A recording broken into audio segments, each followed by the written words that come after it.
আপনাদের সবার জন্য এই উদার আমন্ত্রণ। ছবির মতো এই দেশে একবার বেরিয়ে যান। অবশ্য উল্লেখযোগ্য তেমন কোনো মনোহারী স্পট আমাদের নেই, কিন্তু তাতে কিছু আসে যায় না। আপনার স্ফীত সঞ্চয় থেকে উপচে পড়া ডলার, মার্ক কিংবা স্টার্লিং এর বিনিময়ে যা পাবেন, ডালাস অথবা মেমফিস অথবা ক্যালিফোর্নিয়া তার তুলনায় শিশুতোষ। আসুন ছবির মতো এই দেশে বেরিয়ে যান। রঙের এমন ব্যবহার, বিষয়ের এমন তীব্রতা আপনি কোনো শিল্পীর কাজে পাবেন না। বস্তুত শিল্প মানেই নকল, নয় কি? অথচ দেখুন, এই বিশাল ছবির জন্য ব্যবহৃত সব উপকরণ অকৃত্রিম।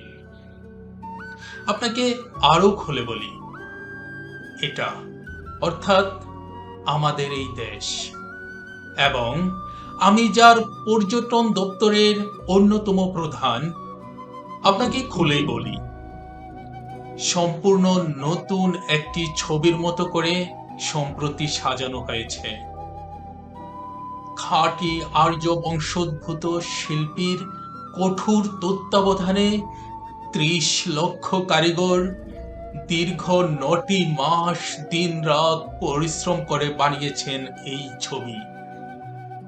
এখনো অনেক জায়গায় রং কাঁচা, কিন্তু কি আশ্চর্য গাঢ় দেখেছেন?